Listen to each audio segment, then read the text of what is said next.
Implants పెట్టుకున్న patients వాళ్ళు మళ్ళా డెంటిస్ట్ దగ్గరికి వచ్చే అవసరం ఉందా లేదా అని చెప్పేసి చాలామంది పేషెంట్లు అడుగుతూ ఉంటారండి. చాలామంది పేషెంట్స్ ఏమనుకుంటారంటే ఒక్కసారి ఇంప్లాంట్ పెట్టించుకున్నా కదా మళ్ళీ అదే డెంటిస్ట్ దగ్గరికి పోవడం అవసరం లేదు అని.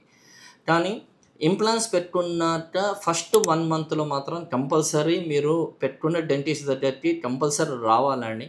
ఎందుకంటే ఏదైనా అన్‌ఫోర్స్ ప్రెషర్ పడుతుంటే గనక మనకు ఫస్ట్ 1 మంత్‌లోనే మనం రికగ్నైజ్ చేసేసి ఆ ఫోర్స్‌ని తీయడం వల్ల ఇంప్లాంట్ యొక్క లైఫ్ పెరుగుతదండి.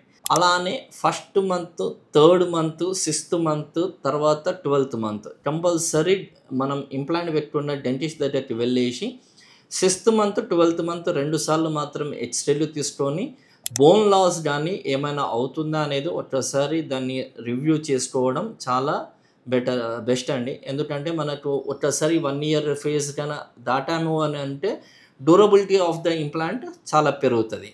ఇంప్లాంట్ పెట్టుకున్న patient twice brushing is mandate అండి.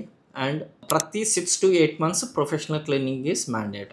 ఇంప్లాంట్ పెట్టుకొని డెంటిస్ట్ మర్చిపోతే కనుక బోన్ లాస్ వచ్చేసి ఆ ఏరియా మొత్తం డ్యామేజ్ అయిపోయినట్టనే మళ్ళీ పేషెంట్కి విల్ రికగ్నైజ్ దట్ ఆడ ఏదో ప్రాబ్లం ఉందని. బికాస్ ఇంప్లాంట్స్కి ఎలాంటి నర్వ్స్ ఉండవండి. సో పేషెంట్కి అది కదులుతున్నా కూడా తనకు తెలియదు.